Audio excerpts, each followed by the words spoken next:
जय श्री राधे, जय श्री कृष्ण। दोस्तों, मैं राघव शास्त्री बैरागी स्वागत करता हूं आपका एक और छोटी सी कहानी के साथ में।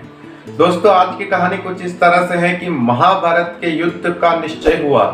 तब भगवान श्री कृष्ण अर्जुन को साथ में लेकर के कुरुक्षेत्र की भूमि देखने के लिए गए, उसका मुआयना करने के लिए गए। वहां पर काम चल रहा था, सारी जमीन को समतल किया जा रहा था क्योंकि महाभारत का युद्ध होना था। बड़े बड़े पेड़ थे, उन पेड़ों को काट करके उस जमीन को अच्छा सा समतल किया जा रहा था। भगवान श्री कृष्ण अर्जुन के साथ में वहीं पर घूम रहे थे, देख रहे थे। तब एक चिड़िया उड़ करके भगवान श्री कृष्ण के पास में आती है और भगवान से कहा कि प्रभु, आपने ये क्या कर दिया, आपने तो मेरी दुनिया ही उजाड़ दी। भगवान श्री कृष्ण ने कहा कि क्या हुआ, क्या किया मैंने। तब उस चिड़िया ने कहा कि प्रभु, इस हाथी ने इस पेड़ को तोड़ दिया अपनी सूंड से, और उस पेड़ पर मेरे बच्चे थे, मेरे अंडे थे, उन अंडों को भी इसने, उस घोंसले को भी तोड़ दिया और वो नीचे गिर गया। मेरी तो सारी दुनिया उजड़ गई। मैंने ऐसा कौन सा पाप किया था जिससे इस हाथी ने मेरा पूरा घर उजाड़ दिया। ये सब आप ही की तो इच्छा है। भगवान श्री कृष्ण ने कहा कि मैं क्या कर सकता हूँ इसमें, ये तो विधि का लेख है। महाभारत का युद्ध होना है तो उसी में ये सब हो रहा है कार्य, इसमें मैंने कुछ नहीं किया।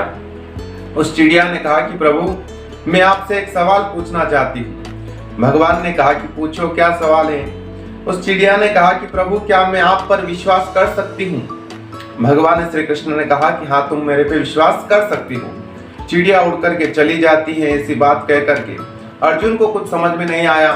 दूसरे दिन महाभारत का युद्ध प्रारंभ होता है। तब भगवान श्री कृष्ण ने अर्जुन से कहा कि अर्जुन, तुम अपना धनुष मुझे दो। अर्जुन बड़े चौंक गए क्योंकि भगवान श्री कृष्ण ने तो प्रण ले रखा था कि महाभारत के युद्ध में वो शस्त्र नहीं चलाएंगे। तो अर्जुन ने पूछा कि प्रभु, आपने तो प्रण ले रखा, फिर आप मेरे से धनुष क्यों मांग रहे हो। अर्जुन से धनुष लेकर के भगवान श्री कृष्ण ने कहा कि अर्जुन, मैं इसलिए धनुष मांग रहा हूँ कि मैंने प्रण ले रखा है, परंतु जो सामने तुम हाथी देख रहे हो, इस हाथी ने उस चिड़िया के बच्चों को नीचे गिराया है, उसका घोंसला तोड़ा है, उसकी पूरी दुनिया उजाड़ दी है। तो इसलिए मैं तुमसे धनुष मांग रहा हूँ, थोड़ा सा काम है मुझे। अर्जुन को बात कुछ समझ में आई नहीं, फिर भी अर्जुन ने धनुष दे दिया। भगवान श्री कृष्ण ने एक बाण चलाया उस हाथी के ऊपर, परंतु कमाल की बात यह थी कि बाण हाथी को लगा ही नहीं। हाथी के गले में एक बड़ी सी घंटी बंधी हुई थी, उस घंटी के जाकर के वो बाण लगा, वो घंटी टूट करके नीचे गिर जाती है।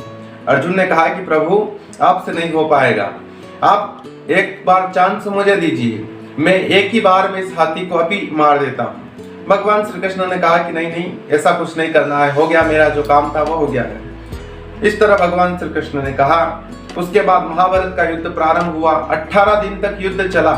उसके बाद में 18 दिन के बाद में भगवान श्री कृष्ण के साथ में पांडव जीत जाते हैं, धर्म की जीत हो जाती है। उसके बाद में वापिस फिर जो कुरुक्षेत्र का मैदान था, वहां पर बहुत सारा सामान बिखरा हुआ था, तलवारें, गदाएं, इस तरह से वो सामान उस धरती पर बिखरा हुआ था। फिर से उसकी साफ सफाई का कार्य चालू होता है। तो एक दिन फिर भगवान श्री कृष्ण अर्जुन को साथ लेकर के उस पूरे कुरुक्षेत्र में घूम रहे थे। तब उन्होंने देखा कि वो घंटी पड़ी हुई है। अर्जुन से कहा कि अर्जुन, इस घंटी को उठाओ। अर्जुन ने कहा कि मैं महाभारत का युद्ध जीता हूँ और ये मुझे साफ सफाई करने को बोल रहे हैं। फिर भी अर्जुन चुप रहे क्योंकि भगवान श्री कृष्ण की लीला को वो समझ नहीं पाते थे, तो इसीलिए वो चुप रहते थे, ज्यादा नहीं बोलते थे। अर्जुन ने उस घंटी को उठाया तो उसके अंदर देखा तो उस घंटी के नीचे वही चिड़िया का घोंसला था और उसके अंदर छोटे छोटे चिड़िया के बच्चे थे, वो उड़ करके आकाश में चले जाते। अर्जुन ने पूछा, प्रभु, ये क्या लीला है। भगवान श्री कृष्ण ने कहा कि मैंने उस दिन उस हाथी के गले की घंटी इसलिए तोड़ी थी क्योंकि इस हाथी ने इस चिड़िया का घोंसला तोड़ा था। वो घंटी इस घोंसले के ऊपर गिर पड़ी थी। जो 18 दिन तक महाभारत का युद्ध हुआ, फिर भी ये सभी चिड़िया के बच्चे सुरक्षित रहे और इनको कुछ नहीं हुआ। ये छोटी सी कहानी दोस्तों, परंतु बहुत बड़ी सीख हमें देकर के जाती है। सीख यह देती है कि जब हमें कुछ समझ में नहीं आए जीवन में, तब हमें भगवान पर पूरा भरोसा करना चाहिए। उस चिड़िया ने भगवान से पूछा था कि क्या मैं आपके ऊपर भरोसा कर सकती हूँ। तब भगवान ने कहा था कि हाँ, तुम मेरे ऊपर भरोसा कर सकती हो। उसने मेरे ऊपर भरोसा किया तो मैंने उसके बच्चों की रक्षा करी। 18 दिन का महाभारत के युद्ध में अनेक लोग मारे गए, परंतु इन चिड़िया के बच्चों को कुछ नहीं हुआ क्योंकि मैंने इनको संभाल लिया था। भगवान श्री कृष्ण ने उस घंटी के माध्यम से उन बच्चों को बचा लिया था। तो याद रखिए दोस्तों, कभी भी जिंदगी में अगर कुछ समझ में ना आए, परेशानियां घेर ले, तब हमें संपूर्णता से भगवान को सौंप देना चाहिए। अपने आप को भगवान पर सौंप दो, फिर वो संभाल लेगा। वो किसी भी तरह संभाल सकता है, परंतु हमारा कुछ नहीं होगा, कुछ बिगाड़ा नहीं होगा। यह बात हमें ये छोटी सी कहानी सिखाती है। इसलिए जीवन में परिस्थितियों से घबराना नहीं और उस परमात्मा पर विश्वास करना चाहिए, क्योंकि हम पूरी जिंदगी में वो कार्य नहीं कर सकते जो परमात्मा, जो भगवान कुछ क्षण में करके दिखा सकते हैं। तो मिलते हैं ऐसी अगली कहानी के साथ में। तब तक के लिए जय श्री राधे, जय श्री कृष्ण।